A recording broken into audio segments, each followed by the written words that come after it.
Monday? Yeah. It would help if I knew what day it was. Monday, January 16th. Let me know if you can hear me.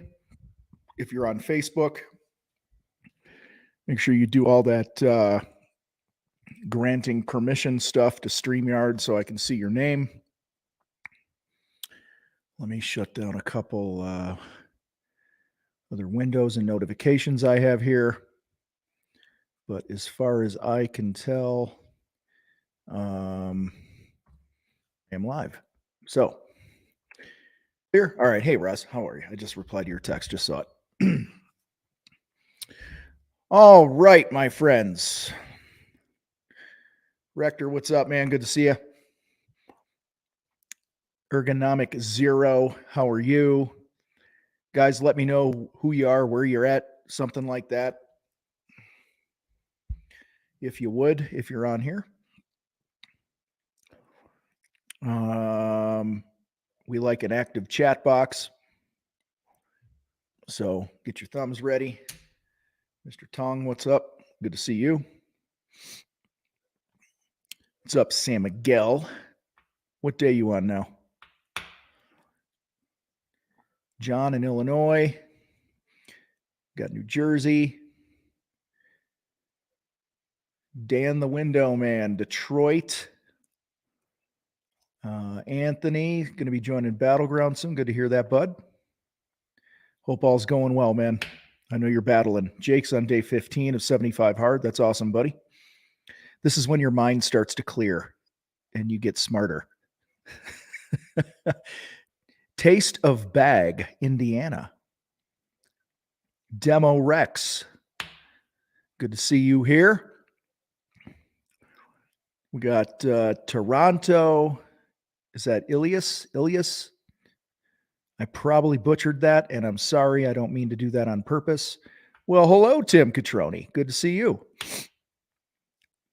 And how kind of it was Tim this morning on a scheduled day off for our Agoge role play to just do it anyway. See, that's the fanatical attention that this team gives. That's pretty cool. Thanks for doing that. We got a holiday here. We're supposed to be off, and Tim said, no way. We're going to deliver. Allah, good to see you. Exhale Painting in New Zealand. Good to see you. Phil, the handyman in Ohio. I'm going to Ohio next week. That's right, Tim. Rolling the red. So, guys, right behind me, you can see these are our, I know there's a glare. Sorry. Those are our, maybe that's better. Those are our values in the fight that we try to deliver on. All right. Nunez is here. Al's here. Corey is here. Facebook user saying yo is here. Oh, that's Wade. See, I don't know everybody's company names, Wade. We got another couple minutes here, guys. I'm just shooting the shit till we formally kick off. So if you want to get your questions ready to put in there, go for it. Philip, I'm going to Bryan, Ohio, somewhere around there. I think it's, what's that, southwest of Toledo or something. Smoke Dog. I thought that was Snoop Dogg for a minute. Good to see. Who's your favorite to win the Super Blow?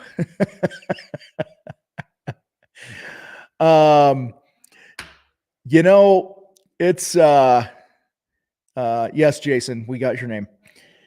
You know, Mike, last night we were we watched all the games this weekend. We're going to watch tonight. I have a gut feeling about the Bills playing the Niners. It just feels like I've watched a lot of football this year. And consistently I just see the Niners, man, how they were playing a wild card game is beyond me. Because they're I don't know, every time I've seen them this year, they're tough, man. So and I think the Bills are on a spiritual mission at this point with their teammate and stuff. So I don't know. I'm always wrong with this shit. I'm a horrible predictor of that. So let's see what else. We've got, just want to make sure I didn't miss anything there real quick. Roy Dahl, what's up, buddy? Somebody says excited to see me at Paint Expo. I don't know who you are, but yeah, I'll be there end of October. Jesus, it's just January. February. Jeremy is here. Good to see you. Chris Martin, what's up? Yeah, so I'm doing a private workshop for a $50 million or so company there for half a day. So I'm popping in, popping out middle of next week. So that's cool. All right, so guys, let's get going. If you have a question and I can help you, I can give you something, give you some love, I'd like to do that. So feel free to post it in the comments right now. Put it in there and we'll see what we got. Guys, let me say this too. If you're typing right now, stop. Okay. Don't type a stupid question in, please. All right. I'm going to skip all the dumb questions. I'm going to skip things that are really, really easy to find through all of our free content and just Google in general. Like if you go like, what should I say when I door knock? I'm not going to answer the question. Okay. Like guys, you gotta do some lifting on your own here. You know what I'm saying? Hopefully you take that with the right spirit. This is not me trying to be a D-bag, but you know, I waste a lot of oxygen and brain cells trying to answer shit that I've answered 1,000 times over the last few years. And that you could find the answer to by picking your phone up and just asking this thing and it'll give you the answer. And then the trick is you go do it. Right. So watch, there's no questions now. This is funny. Richard, what's up, buddy? But my teacher said yeah, you're right. There is no such thing as a dumb question. There are just dumb people, right? That's what my teacher said. No. But guys, listen, you know, and here's another thing. And while some things come in here, I'm going to share some thoughts. Number one, I don't mind answering a question if I get the sense that somebody has lifted a finger to find the answer on their own. Okay. That's number one.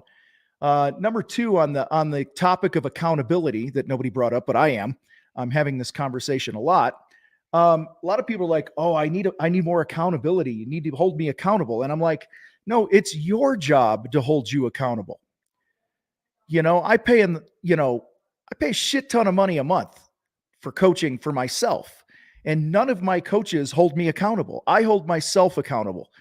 You know, I ask questions like, hey, if I could make this 50% simpler and you were me, what would you do? And when they say it, then I go do it.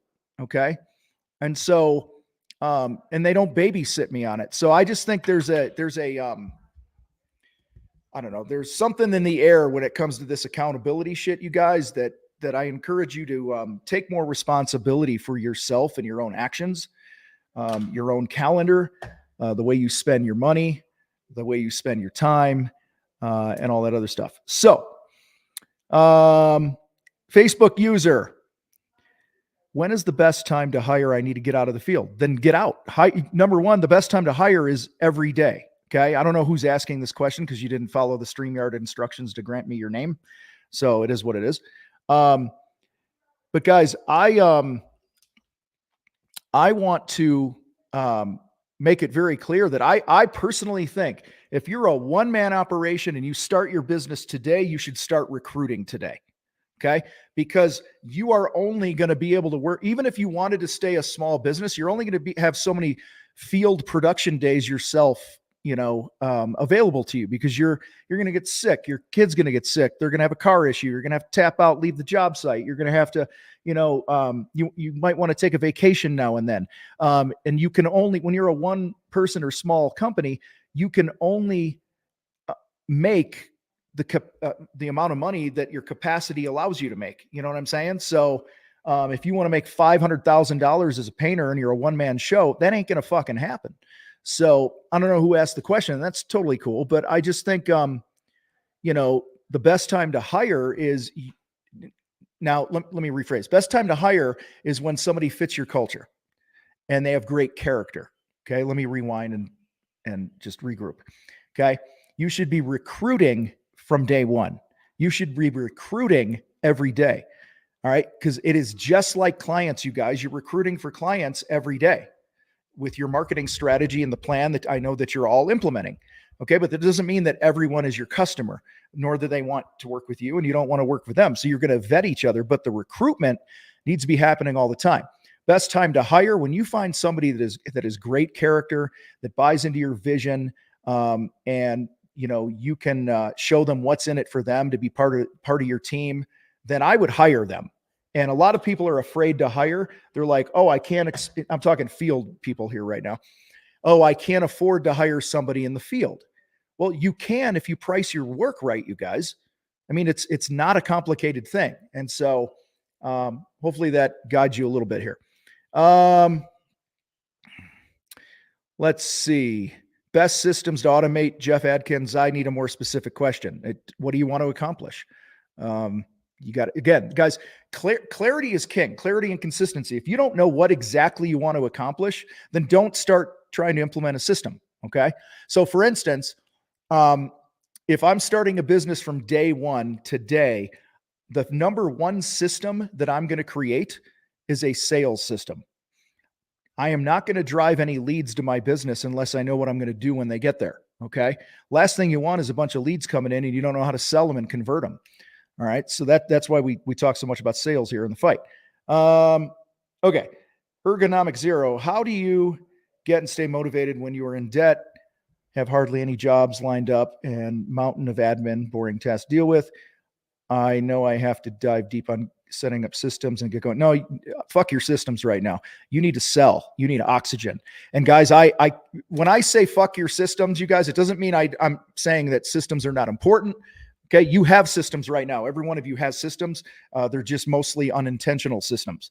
All right. So one of the big mistakes that I see businesses at under $1 million, $1.5 million get caught up in is the minutia, and they're in the weeds of systems and processes. And I'm like, no, score points, get eyeballs, close deals, 50% profit or more, gross profit or more, and become profitable, and then hire somebody, whether you outsource them, it's a contract basis, or it's a full-time employee in the office, whatever it is, to implement the systems. Okay. So just in your comment there, the reason that you're getting overwhelmed by debt, and I don't know all your context also. So when I do these guys, it's not like, I know everything.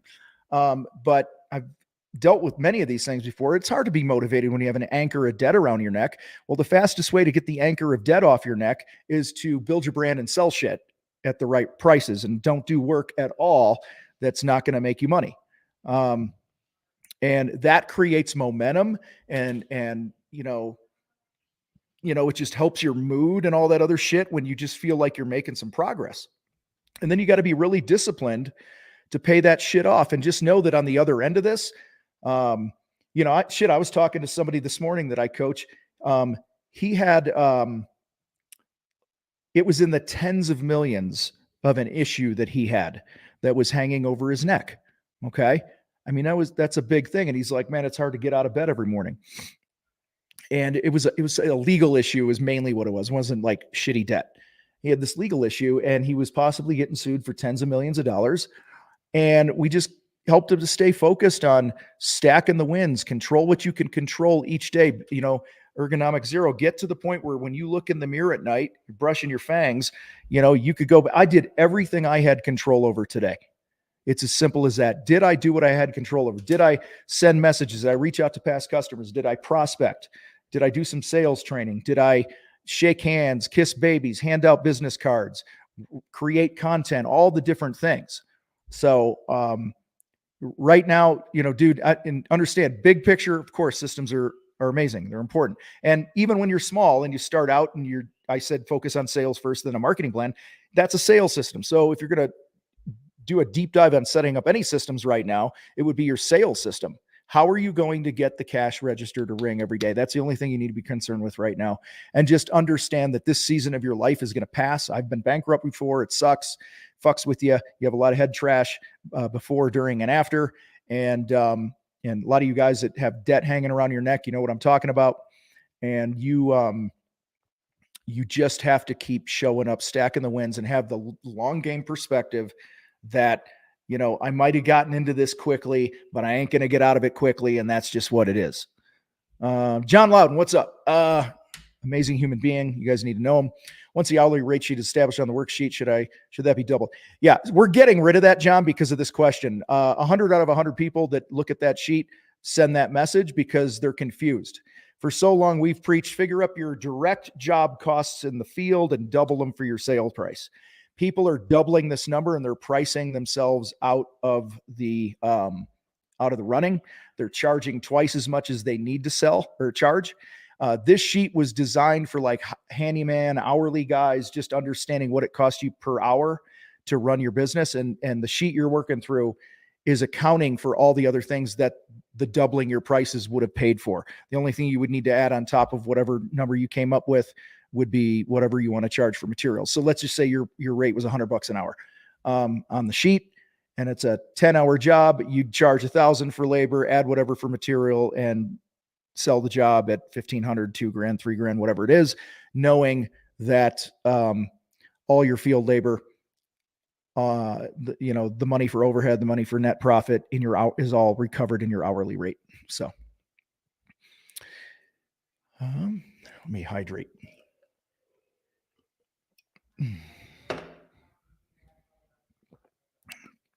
Albert. Run a small contracting company, run a perimeter from home. It's come difficult times to balance the home life and work life. What can you recommend to those working from home? Yeah, I'm probably not the best person, man, because, I run my thing from my home in our basement. I have about 900 or 1,000 square feet that it's kind of like my office down here. When you run and I ran many of my other businesses out of the home for a while. It's really hard if you don't have a door to shut and you just can't walk away from it, because every time you walk by that door, you're thinking about work. Plus I really don't. I was talking to Rich Lee, who was on here earlier. Rich was like, I said, how was your weekend? And Rich said, Saturday's the same as a Monday for me. And I feel the same way, because I love what I do. I love having an impact. I take a lot of time off, but it doesn't always have to be a weekend or a night or whatever. A lot of you guys will see me on social at night answering questions and stuff and posting and doing stuff. But Albert, I would say, create a plan to get out of the house if you want to, but don't take on more overhead than you need to. Every dollar you spend in overhead at a 50% gross profit, you got to bring in twice that amount just to pay for that $1. So if you bought a shop or rented a shop for $1,000 a month, and as a simple number, $1,000 expense in overhead divided by 50%, 0.50. That means you got to bring 2,000 in production to keep 1,000 to just break even. And if your gross profit is only like 30%, you got to bring in $3,300 just to pay for the 1,000 in rent for the shop. So, just create a growth plan, focus on getting eyeballs, selling, and profitability, being confident in your numbers, and you'll chip away. Other than that, I would also say one other thing working from home. I don't know what your family situation is, but we have a lot of conversations here at home, the Queen and I and our family and this and that. I try to do a really good job communicating what life looks like, what the work schedule is for that week. And just being able to set expectations at home, like, hey, for the next few minutes, I'm going down to do a live or something like that. So hopefully that makes sense, Albert. Stack and Steve, one-man crew, 2 part-time employees struggling to do everything. I need to find one good guy. It's hard to find good guys. I got 4 giant lions on the monster. Okay, we didn't ask a question, but I'll answer the question that you probably meant to ask. You need to recruit, Stack and Steve. You've been a lazy mofo when it comes to recruiting, because you're running an ad when you need people. 365 days a year, my friends. You are planting seeds, building relationships, building your brand on social, being visible and magnetic to what an amazing company you have and a great vision you have and the culture that you have. Okay? And Steve, I'm not yelling at you. I just get fired up. You can't find anyone because you haven't fucking tried. Okay. You ran some lame ass ad once and it didn't work because you don't know what you're doing. You don't know how to write a fucking headline. You wrote a job description instead of an ad. You don't have any vision, or if you do have a vision for your company, it's not communicating what's in it for other people to be part of your team. So this is a leadership issue here, my man. All right. And you're struggling to do everything. I get it. I've been there, and every single person that ever has this issue, this is my answer. Okay. I don't know what the population of your city is right now. Okay. But whatever it is, I guarantee you there's at least 10 motherfuckers who would be A players, FWs that would come and work for somebody in your industry doing what you do if they communicated right, meaning the company, the owner had a vision. Okay.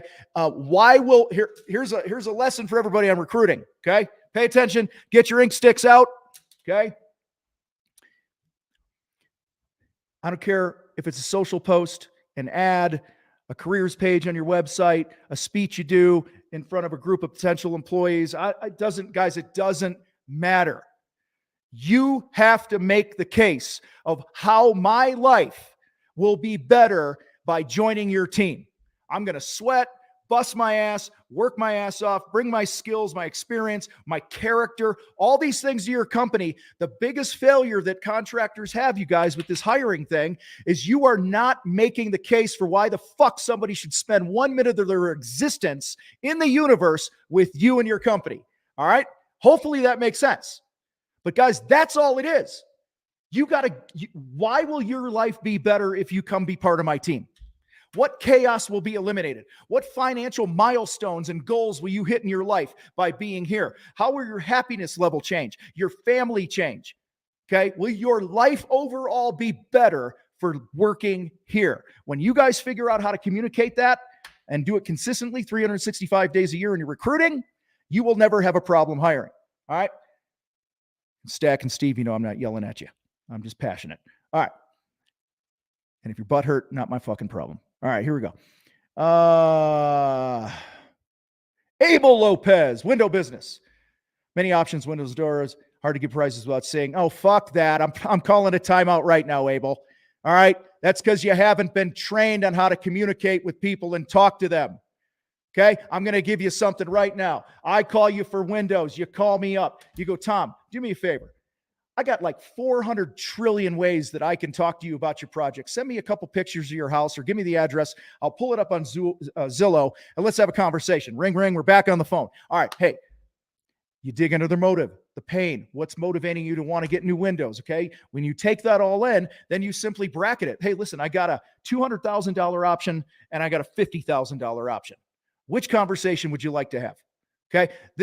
Stop. And again, guys, when I lose my shit like this on these, I'm not singling you out to pick on you. Okay. Please understand that. All right. That's the last time I'm going to say it today. And if somebody gets on here and misses that, tough shit. But it's easy to give. You don't need to give an exact price until you know you're getting the job, Abel. Now, Abel and many other people just went, well, how do you do that? If you don't have an exact price, how can the customer know if they're going to give you the job? The way you communicate. Okay. The way you connect with them in the sales process, the way you understand their motive, pain, pleasure. People buy for pain or pleasure. That's it.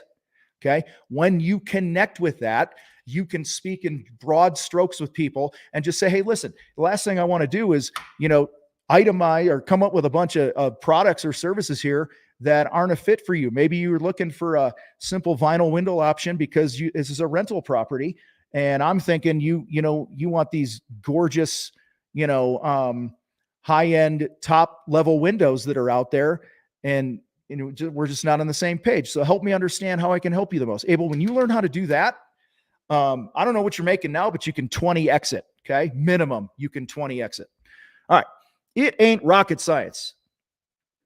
You're kind of a dick, but I do like your style and honesty. All the tradespeople I seen started off as craftsmen just turned into straight businessmen. Tips to avoid that. First thing I want to do here is I want to take a picture of that because that's a beautiful compliment you gave me, that I'm a dick. I love that. Thank you. So, rocket science. I think that is the biggest mistake that craftsmen who start businesses make is they they resist being a pure businessman or business person. So tips to avoid it. Just keep doing what you're doing, and however that's working, that's great. And you could be a craftsman all day. And if you're like most craftsmen, and this is not a rip on people who want to be craftsmen, okay? But if I'm a craftsman, I have a choice to make. All right. If I want to make a measly 150 grand a year and live near the poverty level, okay, not have a retirement, not be able to take days off, but be able to stand back and go, look how great my paint job looks, and that brings me fulfillment, then by all means run for that. But most of the people that ask questions and come here and they're trying to grow businesses want to build a real business, a business that can support them and their lifestyle and their employees and be a benefit to the community and all these different things. And so if you have any goals of scaling beyond just being a craftsman or a craftsperson, then you must put in the same or more effort, probably more, to become a craftsman at business as you put in being a craftsman at your craft. So that's one option. Okay. Second option is go work for somebody and be the best fucking craftsman in the world and take away all the pressure of running a business. So that's what I got for you. Says Sir Penis over here. All right. Allah.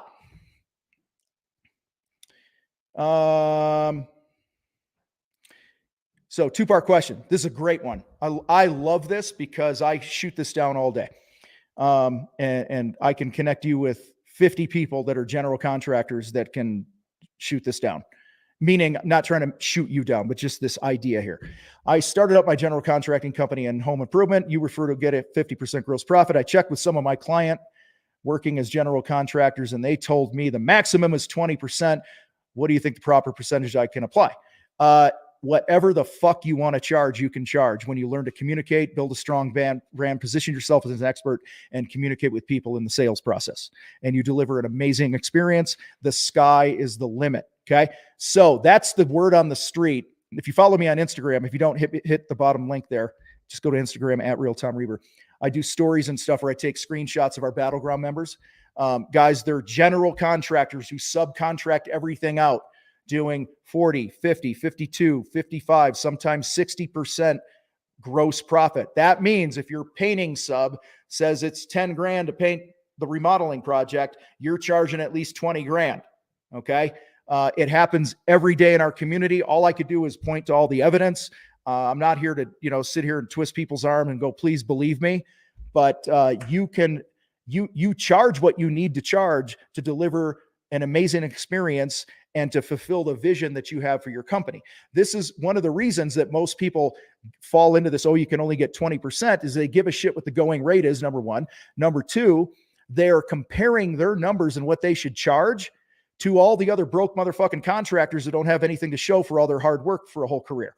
Like literally, how many contractors I'm related to a few too. All right. And I know a bunch of them that work their whole life in a trade for pennies because that was the going rate, and they didn't invest in themselves and their own training and sales training and mindset coaching and all the things that we do here. And they get the end of their career and all they did was paint projects or build projects for rich people who have retirements and boats and can take vacations, and they're 60 years old still fucking working and being dirty every day. Now, if you choose that for yourself, choose it. All right. But guys, it starts. That's why in Battleground, it all starts that first module, guys, right? Around how we think about money and having confidence in our numbers. All right. All right. Man, we're feisty tonight.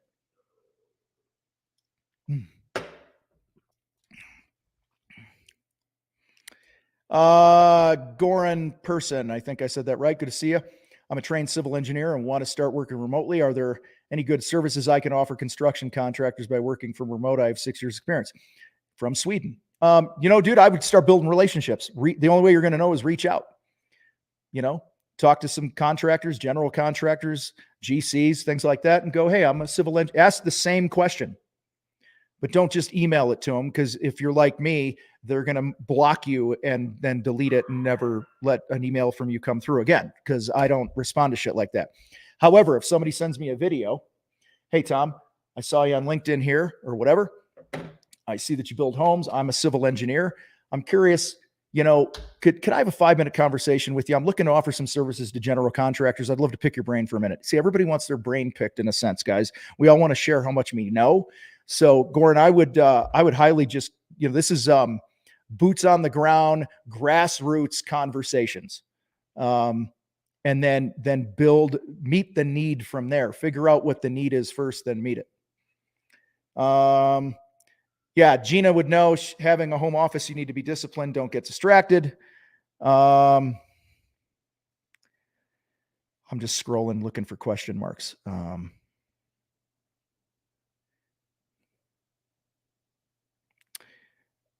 Somebody says, let me know if I'm a piece of shit. Guys, you know if you're a piece of shit.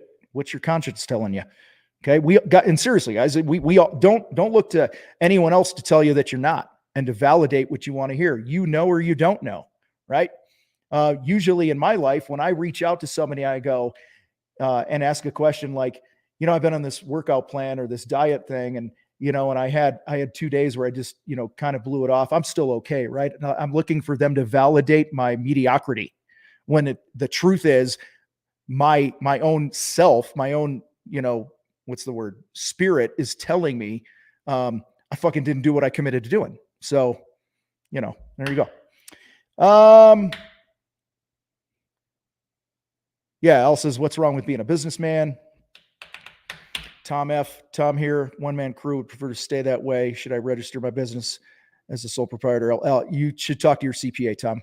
I never give any advice when it comes to that. I would say don't be a sole proprietor. Let's just start with that one. And then after that, you talk to your CPA and what's best for you based on your state and all that other stuff. Cool. Ever. Currently have a partner. We run a construction company together. We have subcontractors, but he don't show to the job site as often as I should do. Should I move on my own? Well, you should never start a partnership. And I've made this mistake in the past, you guys. So this is not me going, I have it all together. I've fucked myself with this a few times before I learned my lesson. Never enter a partnership unless you have a clear expectation of roles. Okay. So one of my partnerships years ago, I was in charge of sales and marketing. He was in charge of operations. Okay. So as a sales and marketing guy, I never went to the job sites. My job was to go get leads and sell jobs, put a spear in the meat and drag it back home to the village.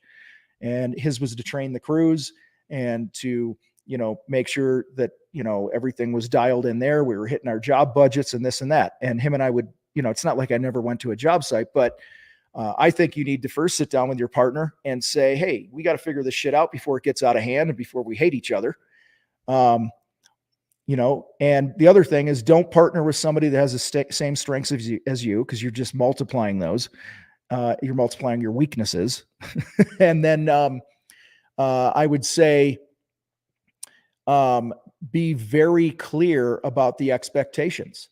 Okay. Like you have to be clear about expectations. I had a partnership that overall was a great partnership, but whenever we had friction, it's because I had expectations that they had no idea that I had. And that's not fair to anybody. Sheldon, what's up, man? When asking local sports teams to sponsor, I struggle with verbiage. How would you ask without it seeming like you just want exposure? I guess you're talking like the local minor league baseball team or something. They all have a marketing department. Just reach out to the marketing department. They know that you want to sponsor because you want exposure. And if it's a little league team, they know the same thing. It's just, if it's like some Park District little league team or whatever, and you just want your signage all over, just go, hey, listen, I want to grow my business. I want to add value to the community. I got a couple grand a year that I can throw your way and you can use however you want in your programs and stuff. Would it make sense for us to have a conversation? And if it's a larger minor league company or, sports team, just reach out to the marketing department and go, what's it cost to advertise with you guys? Don't overthink it.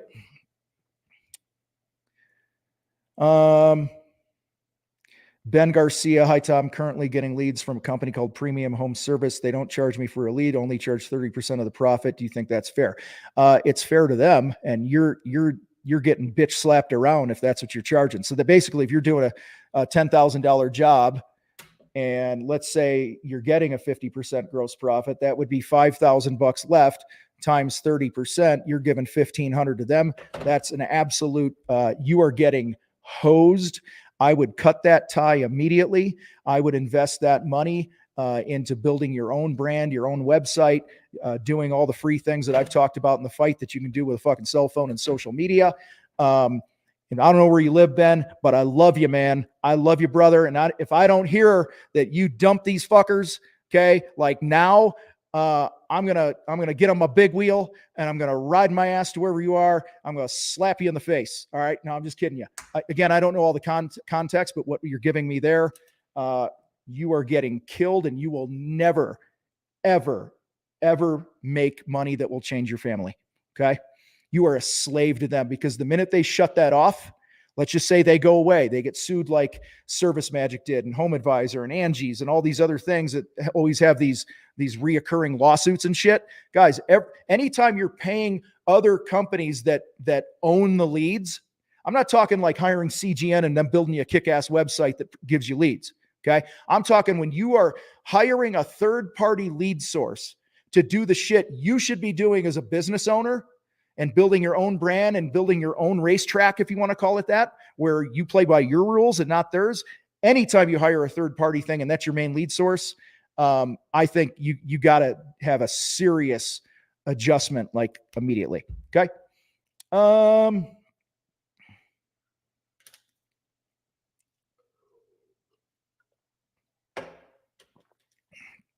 Ergonomic. At what point is it important to get into the expert social media scene? Articles, blogs, how-tos right now. Why would you wait? Okay. Best time to plant a tree is 20 years ago.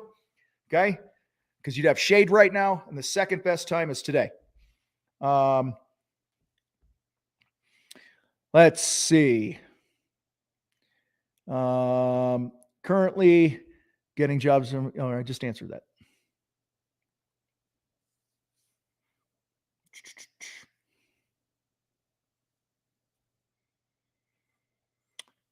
Holly, thanks for being here. As a painting company approaching builders, GCs, what are some red flags to look for? If they've had a revolving door of subs, I think that's a concern. So if I'm interviewing a GC or builder, I'll be like, hey, I know you're working with ABC Painting, and how long have you been with them? And if it's a long time, that's a good sign that they're probably good to work with. I would, red flags would be if they're not willing to have a pre-qualification discussion with you. A lot of guys that we train in sales and prospecting will reach out to GCs and builders, and they're trying to ask them questions, and the builders are going, oh, just come by and get a set of plans and give me a bid. Like, if that's all they want and they don't want to have a conversation in a relationship, then I think that's a flag, certainly. So that's where I would start. And then it's got to be your numbers, right? You got to make sure that you're a fit for the experience. Like, if they're not open to having some conversations about how to make the experience better for their customers and how you could add more value to them, to me, that's another caution flag that goes up. Great question. Let me see here.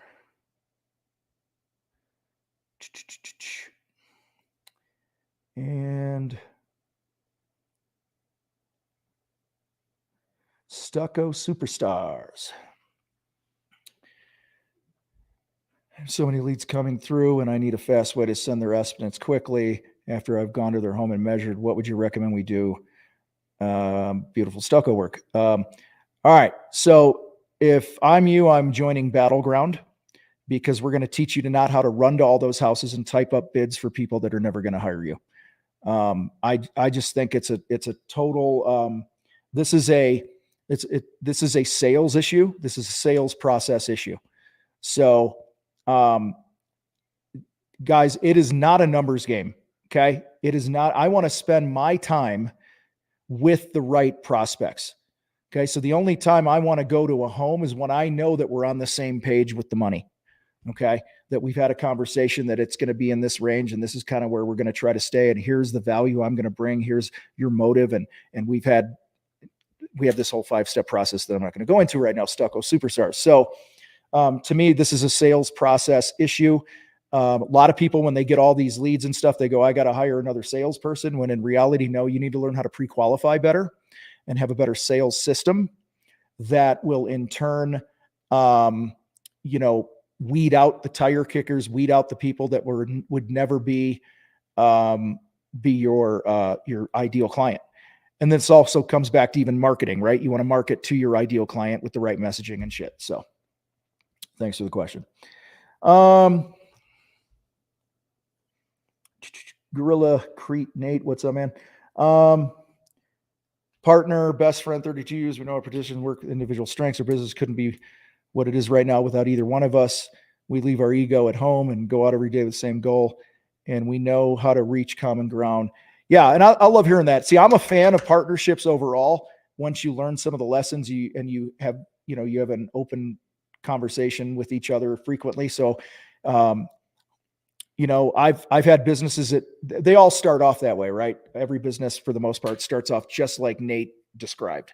That's where I would make it a point every week to get some owner's time, go hit a bucket of balls, have a beer, go to the gym, remind yourselves why you're in this, you're fighting together, and then ask those questions, hey, I know we're humming along. It's been our busy season or whatever. Let's just keep everything out into the light. Let's not let anything hang in the shadows here. Like, how have I let you down in the last, month or 90 days or whatever it is? And just, you got to keep that conversation going. So you keep that. I'm glad to hear that. Rocket City Handyman had a guy said he had common law rights to my business name. Rocket City Handyman is my business. We used GoDaddy and found nothing with the name. Plus, since I've started, found a few more, but they don't have anything. Can't blah, blah, blah. Should I do anything to play it out? I would talk to your attorney. There's a lot of things with trademarks and online things and naming. Business names get registered and sometimes they're hard to find. So to me, that's an attorney conversation. Talk to Carolyn Cromeans if you want. Selena K.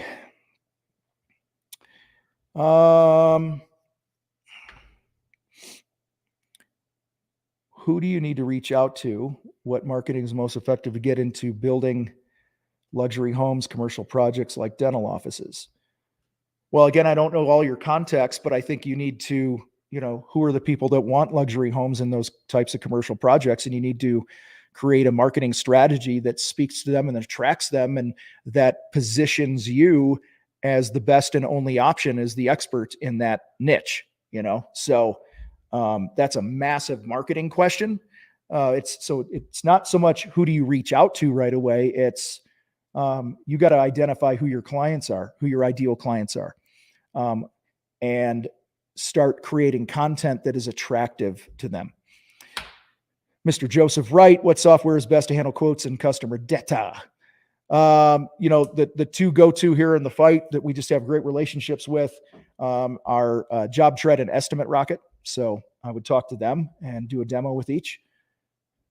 Would you recommend advertising at a local golf course, says Joel Isaac? No, personally, I don't know what you do, Joel. I would join the golf club. I would join the high-end golf club and I would golf 2 times a week and build relationships. I would go by myself.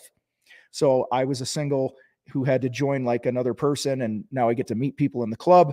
I golf from time to time, a few times a summer, picked it up again last year. And I do, when I golf, I don't look at a damn thing that they advertise at the golf club. I'm not there to do that. But if I pull in and I see, let's just say you're a design build contractor and you have a really nice wrap truck and I see you there all the time and you're golfing and you got your company shirts on and you're in the bar having a drink and, I'm golfing with some people now and then. I'm saying hi to people. You start to recognize people. Now I'm building relationships. That's how I would advertise and market at a golf club. And I would not spend one dime at like the public golf course. I would go to the highest end, $50,000 a year membership type golf club. Because that's where your clients are more likely to be.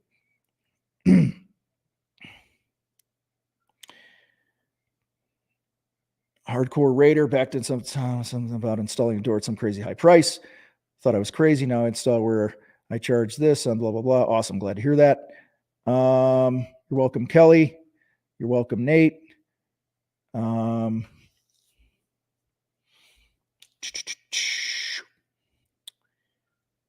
I miss one? I thought I missed one. Hold on. I think we're good. Does your company sell contract and or ops manual templates? Our contractor fight attorney, Carolyn Crow-Means, has contracts that she does for you. Job Tread and some of these other things will have some templates, and Estimate Rocket has estimating templates and stuff that you kind of make your own and build. We have employee manuals and some other things that are tools like that. But I mean, my change order process is not the best and it's a nightmare. Dude, just fucking Google change order template, download it, brand it as your company, make some tweaks and make it in triplicate form and carry it around with you. Just start with that. That's what I did 20 years ago. So anyway, TC, what's up? Got a couple more minutes here, guys. Questions are dying down. I'm a handyman. I have a helper and pay him 30, pay myself 80 to 100. So I bill out at 125 research that I cost out a job at 250. What I'm saying is if you're going to pay yourself 100 and you're paying him 30, okay, and I'm going to divide that. I'm going to also multiply the 130 by your labor burden of about 40%. It's probably not that high, but that's $182. Then I'm going to bump it up to $200. Then I'm going to divide it by 2 people. So my average wage is $100 per hour. Now I know you're not paying your guy $100 an hour. Okay. Just bear with me here. So then I'm going to go and I'm going to look at a job and I'd say it's a 24-hour job, or let make it simple. It's a 16-hour job. It's me and the helper for 16 hours, total man hours. That's 2 8-hour days, or I'm sorry, it's 1 full day of 2 guys. I'm going to go 100 times 16 hours. I'm selling the labor for 1,600 and I'm adding whatever I want for my materials. Or in your case, if you don't want to do that, you do the 130, okay, and times 16 man hours.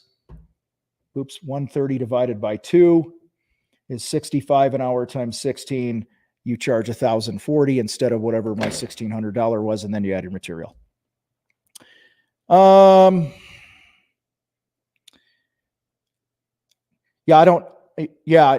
Ergonomic Zero asked the question about the templates and stuff, and Richly dropped in there. Our group members share those things. Like everybody in Battleground and stuff shares all of these templates and shit with each other. So there is a library, we just don't personally make it all. Madrid Landscaping. Que pasa? What is your opinion of becoming part of a franchise? It depends. It depends how you are. Right? You know, some people want a business in a box and they're willing to pay and invest, 25 grand, 100 grand, 500 grand to get it. It's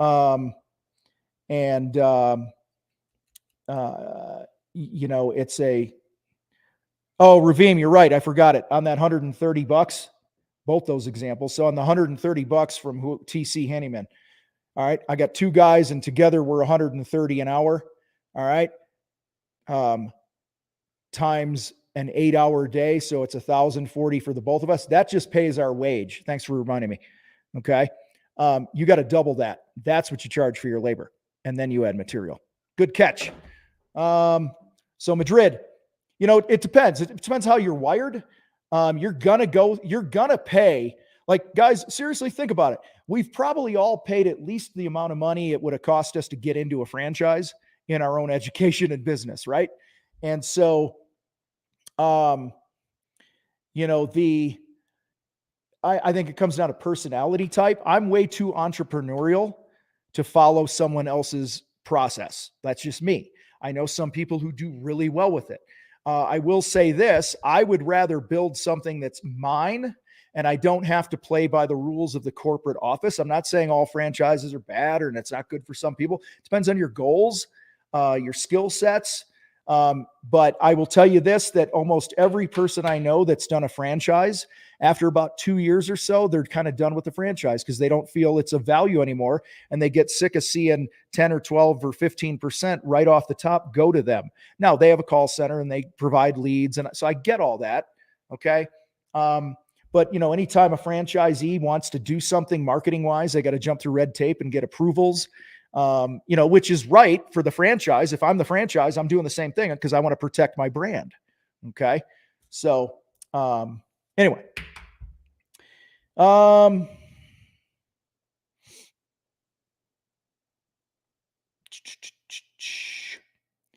ergonomic, send me a DM at that Instagram link at Real Tom Reber and remind me, and we'll get you a link and see if you're a fit. So appreciate that. Steven Tyler from Aerosmith is here. I'm looking for larger scale projects. Would you say networking, creating relationships with architects, designers, blah, blah, blah. Yeah. If you're looking for those whales and those bigger projects and higher end things, guys, that is so much about relationships. And that's why I love when you do things in the community, when you're sponsoring events, you're part of maybe your Chamber of Commerce does, like Naperville, Illinois. Those that are in Illinois would know this. They have Rib Fest. And at Rib Fest, they have a big ass beer tent, and the Rotary Club of Naperville sponsors the beer tent. And all these high level business owners are part of the Rotary Club, and they all volunteer and they pour beer and they get to know each other. Okay. So you might be a custom remodeler getting to know, one of the biggest CEOs of a company in town, and they're getting ready to do a big fucking development somewhere, right? Not remodeler, but you get my point. So yeah, I mean, those relationships, design firms, the top performing real estate agents, have a friend of yours who's a realtor, pull the MLS list or whatever they call it of all the top realtors, top performing ones, and just go and, understand it's a long play. You're not going to start doing this stuff, and you got to earn trust over time. So anyway, Stucco says he has so many leads and it closed nearly all of them. I prayed for all this last year. I don't even answer or reply back to emails or back emails in fear I will have more work. And yeah, so it sounds like you also got to raise your prices, buddy. It's if you're getting damn near everything, and I'm spiritual and I believe in God and all that. So I'm not dismissing that, but I will tell you this: the companies that their owners have no debt, pay themselves $250,000 or more, have a climbing net worth every year, build the strongest teams, and all those types of things, have close rates around 20%. Okay. That's why you have to have a system to pre-screen the people quickly. Okay. And weed through them so that you're only spending your time with the right people. So you'll get there. Chris, what's up? If you got dropped in a city where you didn't know anyone, how would you try and make your first 10 contacts? It depends what I did, but first thing I would do is I would go to the Chamber of Commerce and introduce myself and join. I would just join and support that. And I would start going to their meetups and just introducing myself to people. Let's say I'll just be a painting contractor again, right? I would reach out to every single interior design firm in the area and swing in, DM. I'd start following them on social and commenting on their shit, DM, but I'd probably swing in and just go, hey, my name's Tom. I was just dropped here from another universe and I own a painting company. I see you do some beautiful stuff. I've been following you on Instagram for a while. And I just thought we might need to know each other in case your current painter can't get to something. You can have a plan B. I would go after the top real estate agents. I would go after home inspectors. It's all the stuff I talk about in Marketing Bootcamp, you guys, with our influencers and things like that. Ravim, do we have a course on recruitment? So it's funny you should ask. That's something that's being added here early this year. That it will be coaching on recruitment and best practices and things with that. So that's coming. But the number one thing that we help people focus on when it comes to recruitment, you guys, is how to build your brand with the things that are just within your control right now. And then from time to time, we bring an expert in that's all they do for a living, Ravim. And so, it's better for us and better for you guys for us to do that. Kelly, my husband and I just did the exact same thing. Joined BNI, Chamber of Commerce. I also sent door to door to local businesses and introduced myself. Had so many connections just from doing that. Yeah. Like when I first started my painting business, I was in BNI. I was in Naperville, Oswego, Yorkville, St. Charles, Hinsdale, Chamber of Commerce's, and I had networking groups every week with every one of those. That were like leads groups, if you wanted to call it that. And then I went to several business after hours a month that they were all having on. And you just got to get to meet people, you guys. It's getting eyeballs. Taste a bag. Would you ever consider a loan to be able to advertise more? I'm a newer business starter with my savings and need more work. No, I would not. Not in that case. No, the beautiful thing about a newer residential, I'll just say residential contracting business in general, guys. I'm not talking big ass commercial projects and GCs. I'm talking a remodeler, a painter, a flooring company, whatever that might be. I don't know what you are here, Taste a Bag, but the beautiful thing is you can use other people's money to grow your business. Okay. And the other people are your clients. All right. So raise your prices, get confidence in your numbers, learn how to sell.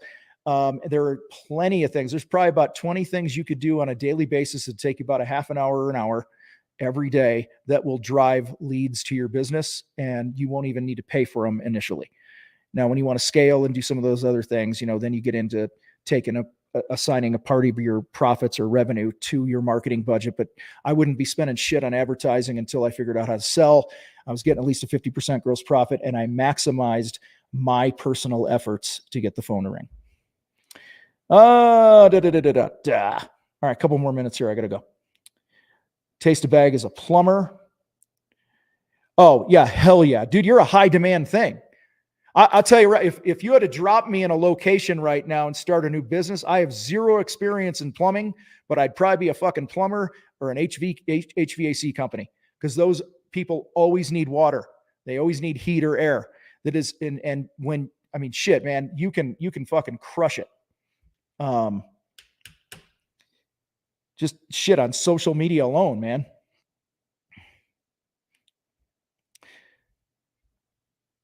Would you put your house up as collateral to build a commercial building? No, I wouldn't. Nope. I don't ever put my houses up. If I have to put my house up to finance my business, I'm not doing things right. And if anyone's putting their house up or collateral up, it's the person building the building. Okay. Now, if you're doing this as your own commercial building, I would build my own line of credit so I could have money down. I'd have a couple great years of financials. I would run lean as long as I could. Then I'd go to the bank and not be their little bitch, and then build my own building. So yeah, Chris, I'll be there next month. In the next few weeks, Ravine. I'm having conversations with a couple other coaches and consultants that do that. So I just got to finalize some of those details. And it'll be rolled out soon. TC, what education do you offer? Just go to the contractorfight.com and fart around there. And then if you have any questions, just email help at the Contractor Fight. Because we offer quite a bit. All right. 2 minutes. Last call. Guys, I want to remind you, okay? Don't put pressure on yourself to feel like you got to grow and scale your business quickly. There are no fast, easy buttons to this shit. Okay? There are none. There are no easy buttons. Okay. You're going to have to put the reps in. You're going to have to learn some lessons. Okay. The reason we have coaching groups and we do what we do is to help people fast track some of those things. So we might shave 5 years off the learning curve for you to get to 2 million in revenue, paying yourself, $300,000 a year. Okay. So, Ants, we ever start a Discord server if you don't have one? I've heard of it. Don't know shit about it. So can't answer that. Stucco, line of credit for 100K, 0% interest possible? ? How fast? You ain't going to get it. I don't know. much about your business, but the first time I applied for a line of credit, you guys, was all right. Well, I'll give you an example. We do not have one right now in the fight. And if you're watching this and you're somebody who does that, don't fucking reach out to me. All right. We're a fan of building our own line of credit. But last year I had a conversation with a couple banks just to go, hey, it's always nice to have it, right? You want it before you need it, and you never know what's going to happen. So I'm a fan of having one, just not using one. We're a multi-million-dollar company, and they wouldn't give me shit because I was unwilling to put, my house up for collateral because our business is intellectual property. We don't have a bunch of equipment and shit for collateral. So they wanted my house, and I said, pound sand. So, that's just my thoughts there. But I was working with a guy who was doing $1.2 million in painting, had all his records in place, had great bookkeeping. Okay. This was a long time ago. And the most he could get was like $25,000 or $30,000 on a line of credit. Guys, nobody, let me just say this. I'll be blunt and a little humorous about it. Nobody who's a legit financial institution with lines of credit that aren't going to rake you over the coals. Okay. None of them want to be the first to pop their cherry on you. Okay. Nobody wants to be the first, but the second you get one, they come out of the woodwork. All right. So,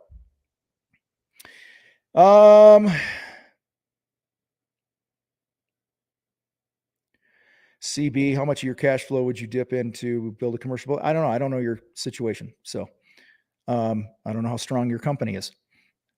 Sheldon, I sub my own crew to jobs and slowly build my own personal brand. I can appreciate the slow game. Yeah. Slow and steady is great. And listen, every now and then we catch lightning in a bottle, right? And things go faster and we have an epic year or an epic season, and that's great.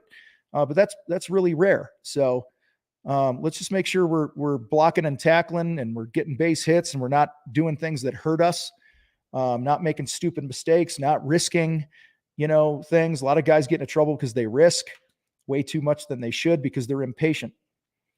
Jones, all right, last couple here, guys. Jones, how effective is clothing as a means of marketing? Dude, every time I'm wearing something, it's something with my brand, right? And it's association. So I would 100%, I think you and all your people and your vehicles and all that shit should be lettered up. Yeah, exactly. Banks will only lend money to those who don't need it as well, not those that don't. Yeah, guys, if you need money, you ain't fucking getting a line of credit. I'll tell you that right now. All right. All right, guys. Well, with that, I appreciate y'all. I know Roz put a link in there a minute ago. If you're interested in jumping in the battleground, what to do. You can always, if you forget what to do, you can go to my Instagram at RealTomReaver. Just send me a DM and I can send you a link to some of the info. Super appreciate you guys hanging out with me for a little bit here tonight. Guys, I love you. I appreciate you. I want you to win. Okay. I want you to win. That's why I get after you. Don't let anyone tell you can't do this. You can't do that. That's bullshit. Okay. It's bullshit. You can sell, you can sell 3, 4 shit. We've had people sell $1 million remodeling projects at a 50% gross profit, subbing everything out. Okay. And yet most remodelers say, oh, you can't do that. Okay. We'll have painters tell you, you can't, pre-qualify over the phone and get a budget and not have to go out there to sell the job. And yet thousands of times a year, our members are doing it in all different industries. Okay. People will tell you over and over, you can't get a 50% gross profit, that nobody wants to work in my area. Okay. That people don't want to spend money now because of inflation. There is so much bullshit in the world, you guys. You create your own reality. Okay. You are not the victim. Okay. Let me see if this is still on my story from Instagram last night, and I'll close with this. If it hasn't vanished yet. Yeah, here it is. I think. Oh, it's gone. Fuck. Oh, well. It was good. I basically said the bank account you have is the result of you. The relationship you have is the result of you. Okay? The health you have right now is the result of you. The team you have is the result of you and your actions and your decisions. All right? You are not a victim. You have total control over all the success that you want to have, you guys. All right. And when the field conditions change, the economy gets shitty, you have your top guy leave, somebody cancels a project, that's just circumstances that everybody's dealt from time to time, you guys. And so reframe the circumstances, get back up on your fucking horse and keep riding and attacking. Okay. Because every single one of us has changing game field conditions in the game we play and all the games we play. The conditions are always changing in business. My buddy Greg at Aquascape, worldwide crazy pond water feature company, since forever, he's been saying business is nothing more than solving problems. Okay. That's all it is. So don't be knocked off your game when a problem pops up and you got to deal with new conditions or circumstances. All right. So appreciate you guys. You guys rock. I got to roll. Follow me on Instagram at RealTomReber. DM me if you want to know more info and all that other shit, blah, blah, blah. And thanks for that, Rich, at the end. Appreciate you guys. We'll see you.